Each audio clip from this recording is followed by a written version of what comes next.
We're going. Okay, We're we are live. Woohoo! We did it. It's another Thursday night. So we have a new face with us tonight. Yeah. Yeah. We have Allison Hasler with us tonight. I'm going to do quick introductions for anyone who doesn't know me. My name's Brittany Brainstorm, and I own the creative agency Brainstorm Boutique. And I have my sister Casey with me tonight, and she is a designer and a social media performance coach, and she's my right-hand person. And tonight we have Allison Hasler with us, and I'm so excited. Allison and I have been planning this for quite a while, and honestly, her bio is so amazing and thorough that I could not do it justice. So I'm going to let Allison introduce herself and tell us a little about herself. Oh man, I would not be able to go off of that bio. It was so long ago, but my name is Allison Hasler. I am an entrepreneur now, and I am also the community programs director for the City of Marion, and I am also a military veteran, and that pretty much sums up the entire bio that you just talked about. So much more than that. And I married my husband about 17 years ago. So Wow. that sums it up. And we have two great kids that are 10 and 12. Aw. Oh my gosh. Oh, wait. And I read in your bio that you married your husband right before deployment. The day before. Yes. Whoa. Oh my gosh. My goodness. I bet that's a whole nother story in itself. It is. It's somewhat quick in a way because, it was a very brief ceremony. We had been dating for a couple of years, and we really were on track anyway for that proposal to happen. And when I got called up, there was a notification that we would be deployed within the next couple of months at that time. And so he proposed to me explaining what he had planned that following summer, which was very romantic. We owned a parasail boat at the time, which shows how much of an entrepreneur my husband is, and the true Brainstorm entrepreneur. So he had planned to take me up in the parasail and do the radio comm, which we would test out, how things are going and, how's the wind and things like that. And he would propose to me while I was up in the air and probably tease me about not letting me down until I say yes. So that's so cute. And of course I said yes. And as we got closer to the time where I actually had to leave, it was actually my decision to ask him, what do you think about just getting married before instead of afterwards? And so, we both thought about it, prayed about it, consulted a few, religious friends of ours, and they're like, if you're in yoke together, let's do it. So it was just a quiet ceremony at the preacher's house with our parents and some witnesses, and the next day I showed up for deployment and left. Oh my God. That's crazy. That is so precious. And first of all, thank you for your service, Allison. I was reading all the things in your bio that you have done in the military, and I feel like that I definitely want to talk about probably now, actually, because I feel like the things that you have done and how you've led our country and served has made you even stronger as a person. And I'm sure that has carried into your businesses and your professional experience. Yeah, the military was a wonderful experience, and it gave me a lot of qualities that I don't know if I would have found otherwise. One of them being that structure and that discipline, which I think most people realize that's, the cornerstones of the military service, is that you have a lot of structure around you and a lot of discipline, and there's a lot of, black and white, so to speak. And that has really helped shape me into how I structure my business. I do strategic plans. I do logic models. I do a lot of those things, but a lot of that I think may be just a little bit in my nature as well.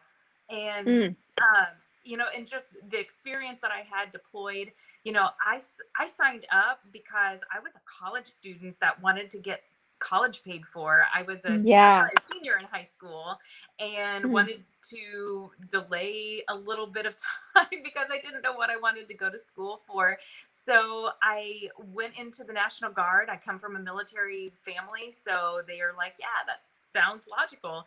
And while I was in my basic training and then AIT, which is your advanced individual training, and for me, it was to be a truck driver, an 88 mic, Oh my gosh. drive tractor trailers and 5 tons. And during that time was when 9/11 happened. And so the entire world shifted after I had already signed up. And I feel like most likely I would have still went that path, but I don't know. And that is, you know, there was a really big difference from those that are choosing to serve now while we have so much unrest around the world. And for me to sign up during the peacetime that didn't realize that I would see combat and happened to. So yeah, I mean, it was an experience for sure. We lost 5 individuals while we were overseas. We had about 30 injured in action that had to be sent home. And, you know, we had a really rough go of it, but it was also the second wave of ground troops in Iraq. So there was, you know, by the sheer force of what we did being on the roads and it being the second wave of ground troops, that's what happens. So wow, that's crazy. But it also reminded me that, you know, there are, you know, everything is small potatoes, right? So everything, you know, I can worry about my, you know, new coming guest in this place that I'm getting ready to stage after this talk tonight and tomorrow. And, you know, if not everything is perfect, it's still small potatoes. That is so true. That is really inspiring. I mean, most of us, you know, don't have that experience, you know, and I can't imagine like being in high school and you're going to join the military and not knowing really what is ahead, you know, with that. And I can't imagine, like, I think if you go through that, you can go through anything, exactly like you said, small potatoes. So that's amazing. Actually, we got a comment here. Russell Williams is watching. He says AC rocks. Thank you, Russell. Allison does rock. She's amazing. So that, I think that sets the tone a lot for who you are as a person and like how you. So I've got to meet you a few times, and anytime I talk to you, like you're a very driven person. You're very I like you're saying, you think strategically, and I can tell that right away with you. And I love that. I like to be like, those are the qualities I want to have. And so I think it's so nice to be in the presence of someone who has that ability, and to know that all of your experience leading up to this point in your life has pushed you in that direction. So tell us about, you were in the military, you leave the military, then what? Like what happened from that, and what was that change like for you?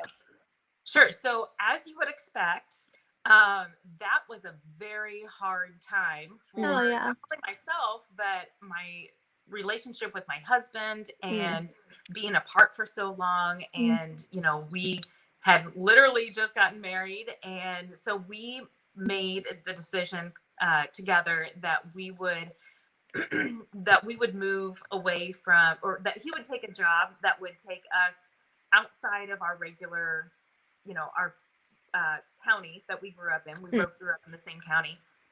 And so we showed up in Southern Illinois because he took a job, and it's about 2.5 hours south of where we're from. And it was just far enough for us to just kind of regroup and, you know, give this marriage the best shot after just a really long, hard 1.5 years. And so we showed up to Southern Illinois in 2005 after I got home from deployment.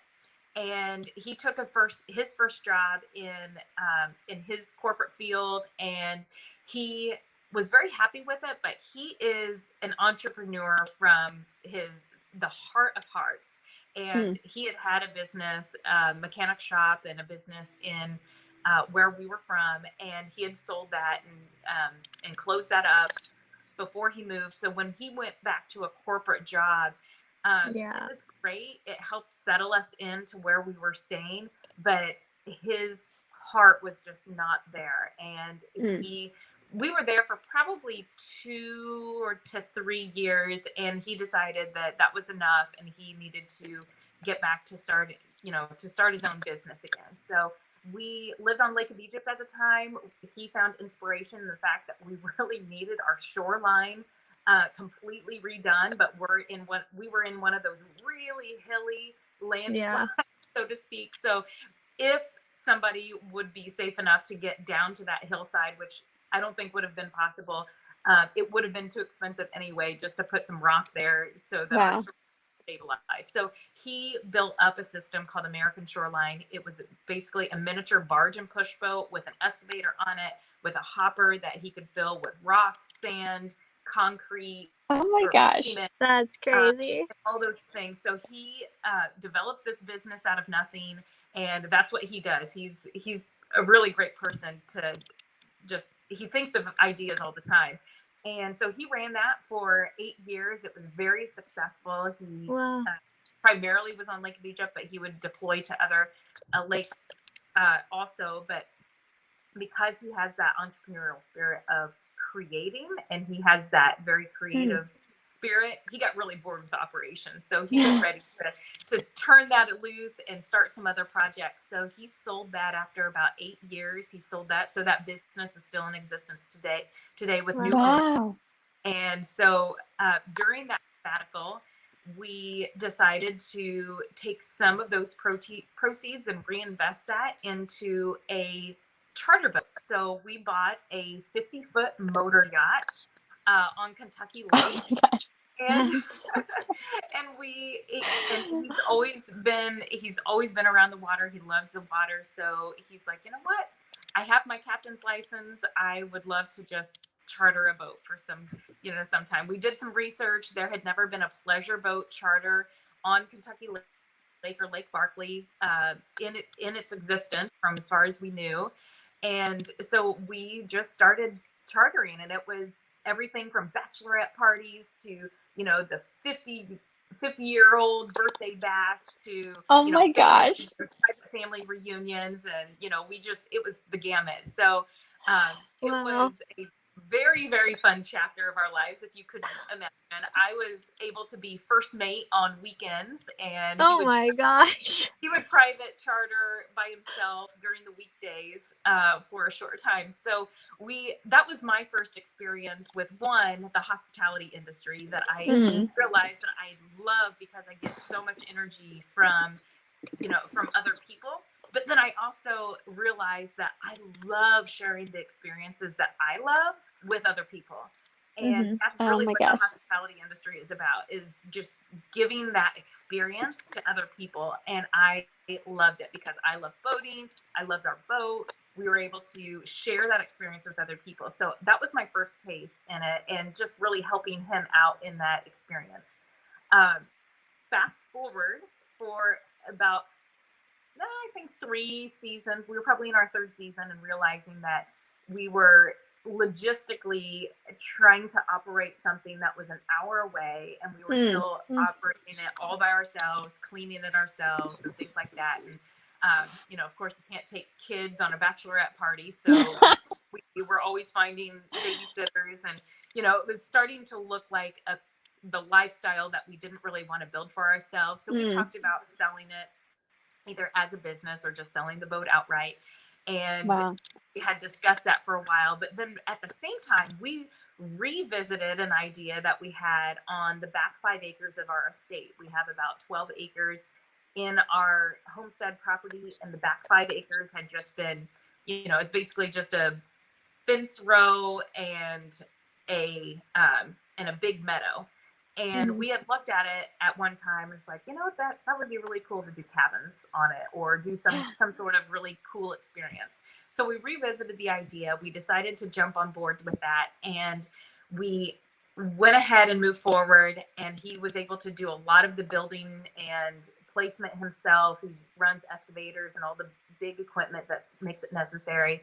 And right at that time, we had bought the cabins as they were offsite built and built with basically just the structure and the doors and windows in place, and then they put them on, and then we're left to finish everything. Oh, wow. Equivalent to a portable warehouse or something like that. So yeah. So we had them set, and we were concentrating on building out the first two, letting the third one, because we knew we didn't have the cash flow for it. We were just letting that one stay for a while, and then we would do it later.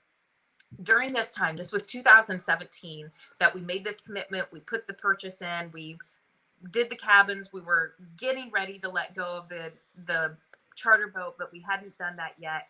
And December hits, and I'm still working for the state of Illinois. And I was in a very unique position because there's not a lot of non-union positions in the state government, the state of Illinois anyway. And I was in an appointed position. And in December, I was very suddenly and abruptly let go. Oh my gosh. Had just sold his business, and so we had installments of the payment coming in, or just these big, but we already spent it on the boat. Yeah. And I was let go. And then we're like, you know what? It's sink or swim. We need to we need to forge ahead with these cabins, and this is going to be our thing. And this is going to be, my baby. This was, my design and my concept, and this vision that I had was very clear. And this was my baby. Well, then January hits, and my husband, he tore his meniscus while he was in the cabins working. And he kind of just like, yeah, I think this is something that I definitely have felt before. I think I tore my meniscus. A couple days later, he says, oh gosh, both of my knees hurt. He's like, that is so weird. And then it was like a day later, he's like, my hips hurt. Both hurt.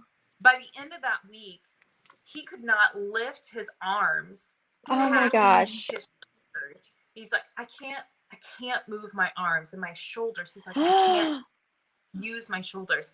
So by the end of January, he's completely bedridden. He is, we end up in the ER a couple of different times because we just have no idea. I don't know if it's like sepsis of the blood or if he has this year aggressive Lyme disease. No, this was 2017. Oh my gosh. Into 2018. So this would have been 2018.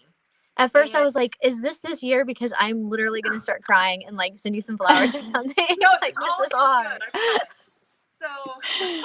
So he ends up in the ER a couple of different times because it went to the point where I was dressing him and helping him bathe. And it was, oh my gosh. And we have cabins to build. Wow. That he was building on his own with just a couple of guys helping. We had no jobs. He was an entrepreneur that just, had sold his business about a year before this. And I am without work. And I was the sole breadwinner for the past year with my job. And I have no job now. And so we kind of look at each other like, what is going to happen? And I, at that point, made that decision somewhat involuntarily, but voluntarily, consciously made the decision that I am going to make this work, and I'm going to get that grit, and we are not going to lose our house. We're not going to, put ourselves out. We're going to make this work. So luckily, he was able to get out of the worst of that ailment, that the symptoms that he was experiencing. What we found out is that he has rheumatoid arthritis. And that torn meniscus was just a straw on the camel's back. Oh no. ignited it like a flame in the forest in his body. Wow. And just flared up all at once. And he has slowly been able to bring that down to a manageable level, which he still suffers from it, but he is able to function now, thank goodness. And so full summer, after he was able to kind of work himself out of that, we chartered the boat together. We did a fantastic season, but that was the season that we're like, this is going to be our, you know, big send off. We're going to do really great, but we're ready to move on from that. So by the end, from that May, we had opened up the cabins and we realized that they were going to do really well. And so we continued on that path. And that was that summer of 2018, even though it was a little scary and a little bit of an unknown for me, because I have always worked in government work. I have, you know, my master's is in public health. I've always been either a public health government employee or in some manner a government employee, whether it's the military or, you know, so it was all of this happening at once, and it was slow. I was a little slow to get my mind wrapped around it. But then once it happened, I realized that this is so much freedom and so much enjoyment from, you know, those things that you would consider risks aren't really risks. For example, retirement. You know, everybody thinks that retirement is a big risk if you step away from a job. Well, you can you can invest your own money in an IRA, you know, a Roth IRA, which is what we do, or what we continue to do, and things like that. So there's definitely some Mythbusters that need to exist with the entrepreneurial side of things, with the small business. So we really enjoyed that. I did a few side hustles on the side. I caught the attention of a couple of people, and I was slowly, after a year of saying no, I was slowly recruited to join the city with the mayor and his team that he has built there at City Hall for the City of Marion. So I happily accepted after about a year of saying no, thank you.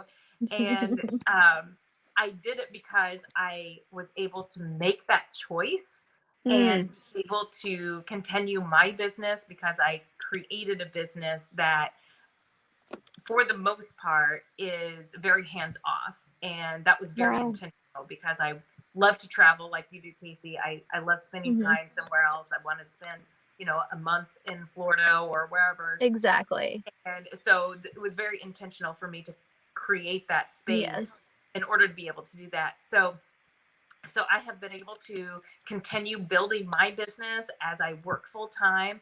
And at some point, there may be that time where I will be ready to step out and, you know, go back to work full time for myself. But in the meantime, I absolutely love my job, and I get to have the best of both worlds right now. That's great. So, I love that so much. Okay, you said so many great things, and now I'm like, wait, where do I want to go to? Like, what do I want to focus on for a second? Because I should be taking notes right now and be like, okay, now we need to go back to that point and talk about that. Because one, the fact that, like, chartering, okay, I've never had a boat. Okay, chartering a boat for a business like that is so amazing. Oh, Josh Benson just left a comment. He said, what you are saying about risk is so inspiring, and amen to that. We are going to dive into that a lot deeper too, Allison, whether you're ready or not. So, but so thank you, Josh, for watching and commenting. But, you know, chartering a boat, for one, I'm just over here like, wait, you can do that? Like, that can be a job?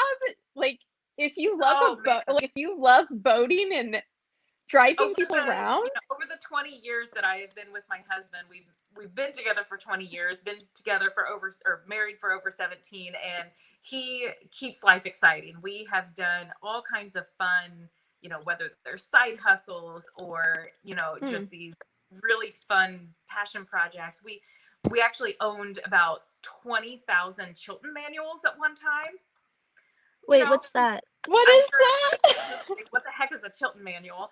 So they are aftermarket car manuals. So, you get your Toyota Corolla. Yes. It gives you the aftermarket, or it has the Toyota Corolla car manual with it. Well, if that ever gets lost or stolen, or leave it somewhere, then Chilton is a brand that carries the aftermarket, so you can rebuy that car manual for your car. So we owned about 20,000 of them. Oh my That's gosh. so funny. So I love that. I think around 20, gosh, I forget how many, maybe it was 40,000, and we sold 20. That's right. We sold 20,000 of them, the best ones, to a Walmart in Canada. And we were able to purchase a storage facility and operate that for a few years from that sell. So it's just been kind of like one thing after another. Wow. That's great. Yeah, it's been fun. If you want to do something, like there's something out there you can do for yourself. Like I truly believe that. And it can be so unique. Like everyone's businesses can be so different, or they can be the same. And there's plenty of room, I believe, for everybody in just about any space. But I love that. So the boat thing, I had to talk a little bit more about, because I just like first mate and all that. Like that's the cutest thing I've ever heard. And I just kind of wish that was my lifestyle. I wish we knew each other a few years ago when we owned the boat, because you would have gotten a kick out of the pictures that I would post, just promoting our business. But it would just be, my feet up and nothing but the boat and the lake. And it's like, oh, that's so cute. Just covering, just working the grind on a Saturday evening. That is awesome. And so like you said, how many scrubbing the toilets or changing out the laundry? It was always the flush pictures, of course, but there was plenty of work. So when how many seasons did you say you guys had with the boat? So we had this the boat for 4 years, and we ran it for 3 seasons. Okay. Yeah. Wow. Yeah. I love that. Okay, another question too, because I'm fascinated by this. How did you guys market to get people to know that your boat existed? And was it like there at the marina where it kind of advertised itself, or what was that like? We worked really well with the marinas that we housed the boat at, but we primarily marketed through the marketing companies that were directly with Kentucky Lake and Lake Barkley. So there's KentuckyLakes.com, there's Kentucky Lake something else, I don't remember. And then the local Chamber of Commerce, they had all really helped us quite a bit in that field. So we had also tapped into the networks with Paducah and really tapping the market there with, I believe we went to a couple of Rotary meetings there, some Chamber of Commerce meetings. And so, but it was a lot of grassroots marketing. Absolutely. Cool.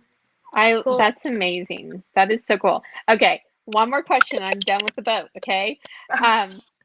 Maybe not actually, but was this something that you guys did weekends only? Was your husband doing this during the week? What did that look like? So by the end, by the 3rd season, we were doing about 5 days a week. And the first 2 seasons, it was primarily on the weekends, but then my husband would take a few of the charters. If he knew that he could handle the group, or it's a half-day charter or things like that, then he would just go out by himself. But for the most part, we did it any time that people wanted. Well, that is I have a question about the boat, actually. Okay. But it ties into the rentals. So I'm curious, because you said that you were able to take things from chartering the boat, and let it like inspire like different things that you like to do with your rentals. And I'm curious how those like work with each other there, because they feel like two different things. So during that first season, the second season that we were chartering, and Michael had the rheumatoid arthritis, and that had already hit, and we weren't really sure what was going to happen. I was fired. So no, this is season 3. and we decided to Airbnb the boat. And we were just like, you know what? If you don't have the physical ability to do this, then we need to be able to continue operating as a business, because that's the business is the boat. So we decided to put that on Airbnb. We talked to the marina owners and talked to them about, you know, just renting the transient slip for any time that we had somebody that was coming in. And we realized very quickly that people will pay really good money for a docked boat that they are not going out on at all, just for this unique experience. Yeah. Wow. House concept. You know, there's people that pay top dollar. We did that in Costa Rica. We wanted to pay. We sought out a tree house with no air conditioning in Costa Rica because we wanted an experience. And what I realized is that we don't have to have big, grand, you know, big, huge lake house in order to provide an experience that people will love and remember for a really long time. So with the confines of a motor yacht that sleeps 10, which is a very, you know, you're really looking at just this gigantic camper size. You know, everything is very well appointed. It is, but it's also very small scaled. And we were able to apply that to the inspiration of our cabins. So that made our decision to do micro cabins and also make them very sleek, very modern, very contemporary. And so it would appeal to the same audience that we were appealing to with our boat. Cool. Amazing. Okay. Love it. Talking about that, can I bring up your website real quick and show okay, so full disclosure, I apparently only had 20% battery on my laptop, which is where I'm going to share from. So we'll let the laptop depend how long we get with this. So bear with me for a second. And how was the tree house? Did you like that? Was it actually fun? The one in Costa Rica, was that fun? Yeah, it was. Was it worth it? It was worth it. We were in the jungle though, and so it rained quite a bit. Oh, and no. We literally had no glass doors or windows. It was all screens, so it was pretty humid. Okay, so it was like, but it was fun. It was worth it. Okay, cool. Okay, so I have pictures up here, and I love it. Like, first of all, you have great taste with the decor, so that says a lot. With oh my gosh, can I live there? Are these for sale? This is so cute. Thank you very much. These are the ones in Marion in Lake of Egypt? Yes, they are Wow. near Lake of Egypt cabins, spelled DAM. Okay, very cool. So you designed these, right? How did this work? You said that you bought, like, they were kind of together, but then you had to finish out the inside. Is that right? Or how did that work? Essentially brought in just like a trailer would be. They're just studs on the inside. So we did everything from insulation, electrical, you know, building them out. We did have the help. I'll say a shout out to Corey Moore from Corey Moore I love Carbondale. Amazing work. I took all of my pinspiration and gave it to him, and I said, we need you to build out these walls in this type of space, and this is the look that I'm going for. So he was able to do the blueprints. And my gosh. Yeah, we purchased the blueprints from him and then did them ourselves. So, okay, I should have known that Corey Moore had a hand in this. I've been a huge fan of his work for quite a while. If you notice that couch there, that's a shout out to Jared and his fine taste through, because I borrowed a tape measure from them, and I'm like, I think I might want this for my cabins. So I measured and made sure that it fit. And I'm like, yeah, I'm gonna buy your couch for my cabins. Yes, so, I love it. This is so nice because it's that little rustic feel, but you still feel like modern. You feel like you're having like a classy, almost a very luxurious cabin experience. It's glamping. Yep. Yes. And it's on the lake. Like There it is. Okay. So that is actually Cool. our pond. We just built the pond this past Okay. year. And so it's a Beautiful. 1 acre pond. It has a beach on it. So it's mainly for swimming right now.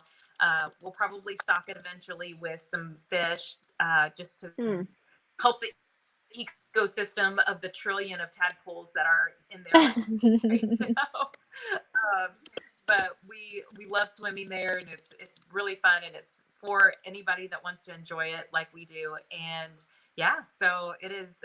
We are 1 mile from the dam of Lake of Egypt, Wow. so we are really close to Pyramid Acres Marina, and plenty of boat launches and boat slips and things like that. But when we were thinking about the name, I really had to sell my husband on this idea, because I said, we want something that's very geographically based, so people understand where we are, but I also don't want people to think that we're on water, that we're on the lake. So I made the push for damn near Lake of Egypt cabins, and said, no, that's too risky. No, I love it. Conservative. And so we had enough of our friends say, yes, you've got to do it. That's hilarious. And so we did. So I love that so much. I have to share a little story. When we were younger, I mean, obviously we're not allowed to curse, we were kids, not that we curse now, Mom, if you're watching, but we would go to Rin Lake, and the dam, it's called the Dam Road, and so we would always say we would the unleash. Dam Road, we'd be like, anytime we could. We'd be like, Mom, are we at that damn road? And my mom would be like, stop. Well, Michael has come full circle, and now he's like, we need to do apparel, and we need to do all the things. A trucker hat would be so cute. Yes. I support that. I cannot wait to see that launch, Allison. And like one of those Carhartt beanies. That would be so cute. I want one so bad. Oh my gosh, that would be adorable. I'm going to switch over to the other tab, Allison, for your Southern Illinois vacation rentals. And I want you to talk about that a little bit. We'll show this off. Yeah. So at a point, let's see, in 2020, after I had a few years under my belt and realized, what works, what doesn't work, and my strength being a lot of the back end, communication and the descriptions and, the conversions, and really making that piece of everything a well-oiled machine. I realized that I wanted to do that for others, because and I was just having this conversation earlier about this concept of whether you have a scarcity mindset or an abundance mindset. And I innately have an abundance mindset, and I realized that if as many of my short-term rental owners, the better that we can all look and all give a really great experience, that many more, we will exponentially grow in our tourism industry. And more people will come to Southern Illinois as vacationers because they had a great experience. So I am just as concerned about somebody staying in somewhere in Cobden as I am staying in my cabin, because I want them to have a great experience, because it reflects on all of us. And so I had the idea that a friend of mine was wanting to sell a property on Lake of Egypt, a great property, great rental. She had done some short-term rental with it a little bit. And we were already wanting to reinvest in our cabins. So I didn't really have the cash flow to buy the property. So I said, hey, why don't I just co-host it for you? And, I'll take that percentage, I'll bill you, we'll take care of all of the things. And then, so we worked out that agreement. Then COVID hit, but then we also realized that there was a COVID surge in people wanting to escape the cities and come to remote places. So we actually had a really great first year. And now that I'm on that second year, I have completely rebranded that piece. And now Southern Illinois Vacation Rentals is the larger scope and really the bigger umbrella that houses all of the properties. So it houses the damn near Lake of Egypt cabins. any other properties that we may buy in the future, and then also all of the professional co-hosting services that I do. So Wow. it's really that umbrella, and that's what you see on the website is the 7 properties that I own right now, or that I operate right now, and then you see 9 because there's an option to purchase or rent 2 side-by-side cabins or our entire property of 3 cabins. So there's 7 total, but you'll see 9 on the website. And as I move forward and add new properties that are waiting in the wings, that is really going to encompass the Southern Illinois vacation rentals. Oh my gosh, that is such a great idea. I saw pictures of this one, I think, on your Facebook page, and I'm like obsessed with this one. This is something like I feel like I'm away from Southern Illinois, right? Yeah. With this property and the way that it's set up, and the photographs are just so beautiful and well done. And then you tell, the story about the space, and then people can just pick the availability right there on the website. That's and great. They can book and everything from this website, correct? Yes, so it is the exact same booking flow as all of the third-party entities. So Airbnb, VRBO, Booking.com, you'll see that the placement is very similar.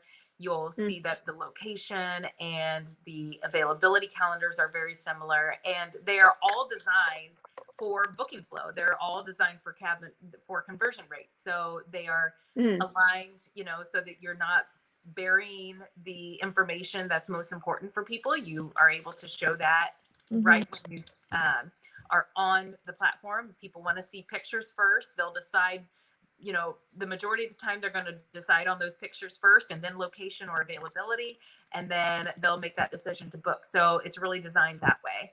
And, I'm looking and researching best practices and not trying to reinvent the wheel in any way, shape, or form. So all of them stay on platform with as the least amount of clicks as possible in order to be able to book your stay. I love that too. I mean, like in 2024, we're going to have our other solar eclipse. Yeah. And last eclipse, I was working at a bakery. Yeah. You are? It was the worst day of my life working the solar eclipse, I have to say. They told everybody on the train, because the bakery that I worked at was right next to the train station. And they were like, oh, everybody, just so you know, go to Cristado's. And if you've ever been to Cristado's, it's so small, like we hit cap like so quick. And I was the only one working that day because the other people hadn't come in yet. And we had people wrapped around the building. And because Good Morning America was selling the cookies, or showing the cookies and everything, it was just nuts. But I heard everybody's stories in line of where they were staying and what it was like, because this wasn't around then, right? Yeah. So they just went through Airbnb. And people were Airbnb-ing anything, and it wasn't vetted well. So they were like staying in these like dorm rooms. We did. And it's like, oh, that's horrible. Yeah. Oh, I heard all kinds of crazy stories. So we actually Airbnb'd our house and then went to our boat and watched the eclipse from Kentucky Lake. But we rented our house out for about 4 days for an undisclosed amount of money, but we were able to pay our property taxes that year, no problem. Wow. And we hung out on the boat for 4 days while somebody else enjoyed our house and was able to come up from Florida to enjoy the eclipse with their friends and family. That's amazing. What a great idea. What a great idea. Like, I feel like this would be such a great place for like Southern Illinoisans who like have a space that fits, that would be well vetted in here. That way people who are like from around the world or from Chicago or from any place that they're not going to get that extra minute with the eclipse, they'll be able to know that it's like, this is like a vetted entity run by a person who you can talk to. That's awesome. So we have a lot of really great ideas. We were able to, make our little tiny fortune on the first one, and we felt very blessed for that. And we decided that this one, for our own personal properties with the cabins, at least, we're wanting to try to partner with some nonprofits or at least an organization that we would be able to raffle off a couple of those and then be able to put those proceeds towards community service in our area. So, so we're looking at it as a fundraising opportunity to raffle off our lodging facilities. So we're pretty excited about it. Well, that's such a great. That's great. Okay, what I really love is like how you guys always find a way to do something. So you're talking about the Eclipse. So you just rented out your house and then you went and stayed someplace else.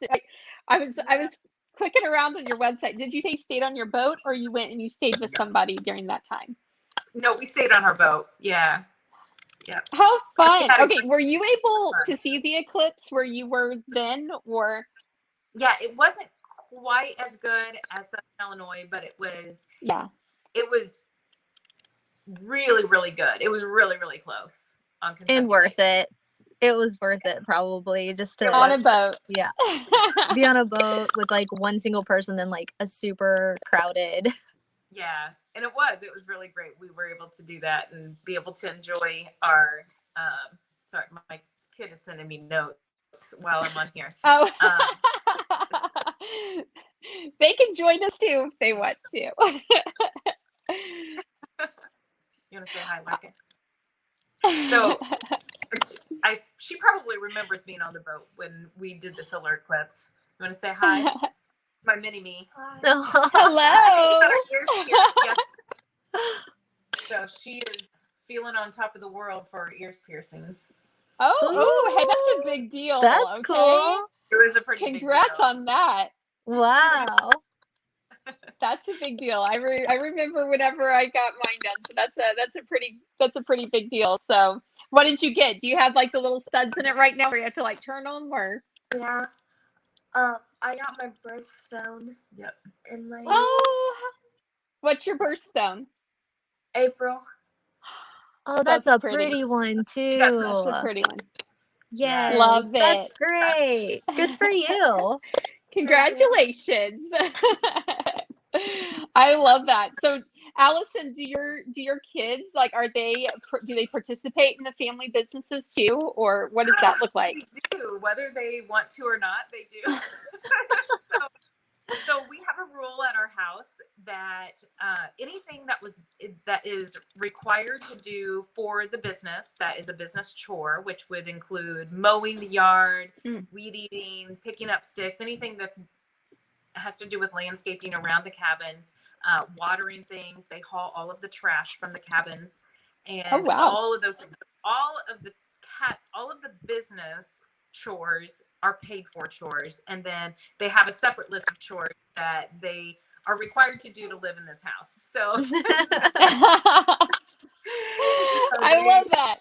Yeah, they have a lot of chores, but I'm blessed with some really amazing kids that don't put up a lot of fuss. So it's good for your work ethic. That's great. Okay, so another question I have for you, because kind of our theme, right, was talking about overcoming obstacles and creating opportunities for yourself, which you obviously talked about this entire time, just not necessarily specifying it every time that came up. But it sounds like you guys did have, quite a bit of obstacles that comes along with life in general. People don't know when, a medical situation is going to pop up, and we don't know when job loss is going to pop up, and being resilient to bounce back from that and to have the ability to think creatively to find a solution is clearly you and your husband's strength. You guys need to have like a class on that. What would you advise to people who are dealing with something like that, or who may maybe live their life in fear of something happening like that, so therefore they just don't ever do anything? Oh man, those are such great questions, and I could get on another whole hour tangent, but I won't. But there's, one of the biggest things that I learned from losing a job that was absolutely a blessing in disguise after I realized, and looking back and realizing that was what I thought was my best job. It was just because I didn't know anything else. All I knew was government and public health. And not that those are bad things, but I just didn't know anything else. And I thought that that was the best thing. And so that job loss, even though there was a lot of growing pains from it, was such a blessing in disguise. And it made me grow as a person in so many ways, as far as the resiliency and thinking creatively and really getting outside of my comfort zone in order to create an income and create a business and create business plans and be really able to be nimble and quick and say, yeah, I can make money doing this, or I could make money doing this. And, you know, we're just trying to figure out how to make money and be happy at the same time, right? And just not go to a job that we all hate and sucks the life out of us. With that, I also realized that there is so much beauty in entrepreneurship and small business that you can pivot anytime you want. And that's what's so great about it, is that you can change. I have changed my LLC name, I don't know how many times. It's not very I love that. So I love that. You know, I probably have like 5 DBAs on the books just because I want to be able to write it out as professional hosting services also, and not just Southern Illinois Vacation Rentals. So there's unlimited ways that you can pivot. And the other thing is that, you know, when I'm looking forward and when I'm moving forward, like I said, I love my job that I have, and I don't plan on, you know, leaving it anytime soon. There is a chapter in my life where I think that at some point my business will grow to a point where I can't do both anymore. And instead of that big leap of faith, it will be the next logical step. It will just be that is, and there, it minimizes that risk or the perceived risk, because it is the next logical step instead of this huge leap. And the other thing is that, you know, we have really made a lot of businesses work without putting that, you know, we put 4 to 6 hours a week in them. And sometimes those are the most lucrative businesses that we've had in the past 20 years that we have been, you know, my husband and I have been in businesses together. And just because you're not spending your day in and day out in the grind on that business, that doesn't mean that it's not a business. That means that you're working really smart and you're making money. And that is what constitutes as a business. So I love that. So many people, you know, we have so many really great entrepreneurs and small business owners in, you know, just in Marion, Illinois, that has multiple businesses. And they are not there bussing tables. They're not there doing the accounting work. You know, of course, there's those growing pains of stepping and growing into those businesses. But just because you're not spending X amount of time on those businesses doesn't mean that it's not a business. And, you know, I've learned that with Southern Illinois Vacation Rentals. I built it so that I don't have to spend 40 hours a week in it. That was very intentional. And, you know, as I grow, the more that I have to delegate out.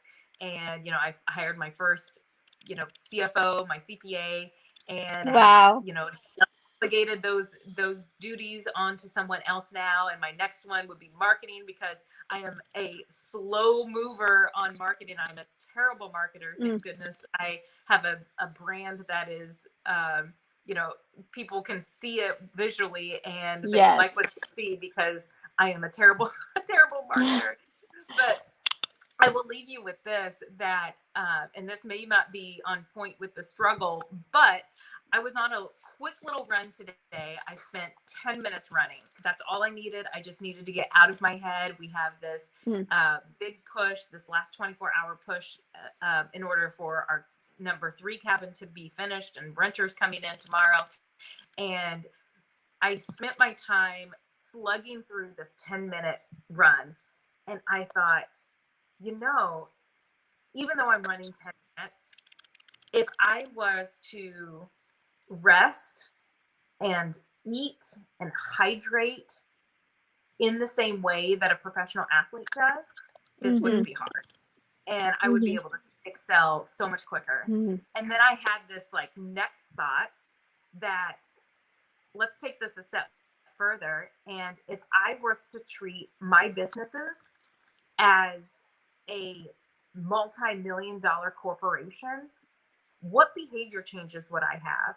Like, what are those things that I would fine tune? Because I would not run a multi-million-dollar business with the same behaviors, whether it's not reconciling my books or not counting my inventory every month or checking for damages on things, or, just all of those things that you would really have a fine-tuned comb through with a fine-tooth comb if you were in that, or multi-million-dollar agents, you would be paying somebody to do that, but you'd still be doing it. You'd still have that ability. And so you would really, really hone in on those things. And I thought about this and thought, this is my next step. This is me taking my next step seriously. And that is treating my business as the business that I envision it 5 years from now, not what I see it as just getting off the ground this year. Oh, that is that's such great advice, though. Right there is exactly that. Setting yourself up for that long-term success and treating it as if it's already a long-term success. Christy Saylor just commented, and she's like, yes, run it like you're making millions. What you put out there is what comes back. And hey, Christy, thank you for watching. She is a local social media management, has her own social media managing company, and she's doing an amazing job. So thank you for watching, Christy. Awesome. That makes our night. But that's so true. I've heard about you, Christy. 5 stars. She's wonderful. I love seeing what everyone's doing around here. And Christy, actually, when you do run your own business, sometimes it can get a little lonely.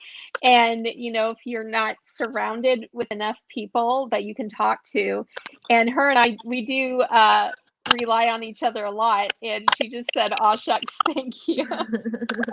Oh gosh, it makes me happy that she's watching. But yes, exactly what you said about treating it like that, because how many times do you hear people talk about these little dreams? Like, that's why I say small business with big dreams. I don't ever want to call it a little dream, because it's only as big as you believe it to be.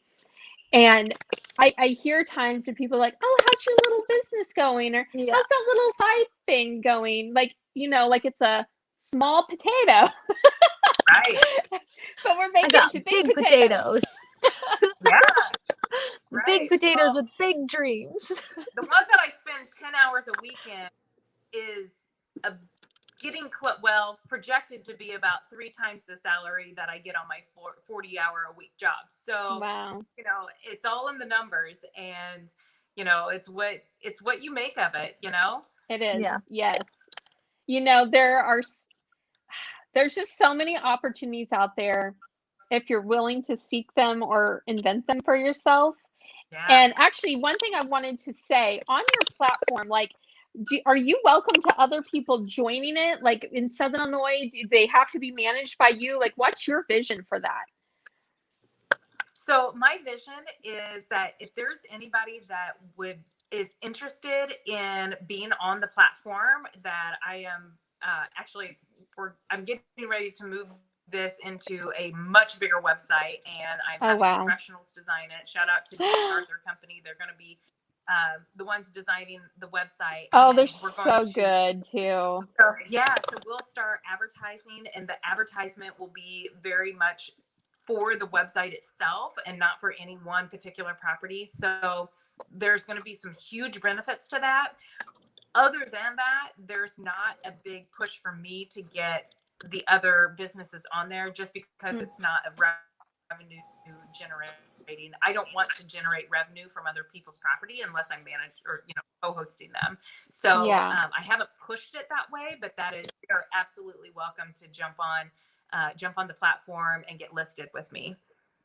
Get listed with the website. Yes, that's awesome. And what a great way to create community, and people can get on there and just see all the different places to stay in this area. We have a beautiful area, and I'm always like I'm in a bunch of like travel groups and like women's groups and on Facebook and other places, and I'll see people like, what's a nice like quiet place to go, you know, that has wineries and has this and has that. I'm like, Southern Illinois, like don't, you know, don't underestimate us and what all we have here with our nature. And like even with Marion, like Marion's such a great place to go and visit. I'm very biased because I live here, but I can just walk around the square and have a whole day, you know? Yeah.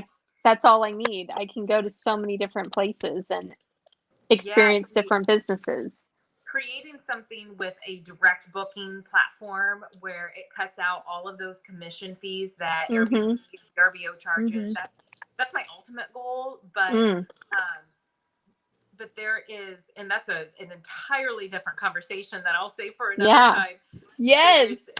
There is a beauty in the fact that, you know, even on, you know, I followed the Shawnee Forest group page. It's a private page on Facebook that is, you know, so well received, and all the time people are asking where to stay. And, you know, they occasionally will have a direct booking listing, but it's so spotty, and there has never, ever been an online availability calendar that is all inclusive for direct booking for Southern Illinois. There's a lot of other places, a lot of other regions that have that, and I'm modeling off of other regions. So, you know, the Gatlinburg area is a really great example. They have a regional page where you can bypass all of those really high commission fees. Sometimes you're paying 20% up to 20% higher rate on top of your base rate just because you went through the Airbnb platform. Oh my gosh. And if you're not paying it, then the host is eating the cost. So I'm really wanting to eliminate that piece of it with the Southern Illinois vacation rentals. But like I said, it's not something that I want to make money off of. So it's more of a passion of mine. And I just haven't been able to focus on that right now with everything else. Yeah. So. Well, it's going to get there, and I can't wait to watch it grow. Definitely. That's what those dreams are for. And, you know, you clearly know how to take the steps you want to make to get to that point.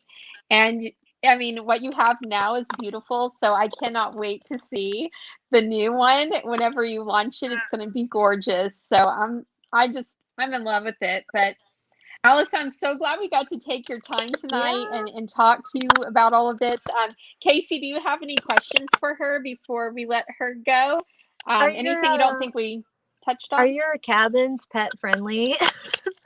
My cabins are pet friendly. They are? Okay. The others that are not pet friendly. We have our Great Dane and our lab mutt that runs around the premise too. So they will greet you whether you want to be greeted or not sometimes. Okay, good. But we designed them with that in mind. So there is minimal porous surfaces because we wanted to be pet friendly. Okay. Very cool. I love that. Yeah. All right. That's so important because everyone we gotta plan that out, Casey. Yeah. Get our little have like a total girls' day with me, you, and Scoop. Just like Yes, I'm just over here like I want to do a photo shoot out there, Allison. We need to do like our next branding shoot out there or something. It's like the perfect space, and you know, so cute. We have plenty of branding shoots that have some sort of photography. We've had people that will rent out between bookings, a few hours so that they can get some photo shoots in. So. I love that. So I'm spending the night. If I rent it, I'm spending the night. It ain't gonna be no 2-hour thing. I know, they're so cute. I love them. Well, Allison, thank you so much. And as your website continues to grow and all those good things, we'll have to plan our part 2, and we'll have to maybe bring on someone who is listed on your platform, and we can kind of hear from both experiences. I think that would be fun. That's a great idea. That would be so cool. I love it. So thank you so much for joining us, and thank you to everyone who watched. And if you have any questions for Allison, make sure you drop them below, and I'll tag her in them if she doesn't see them. So we appreciate it. And Allison, you have a wonderful evening. Have a good night. Bye. Bye. Bye.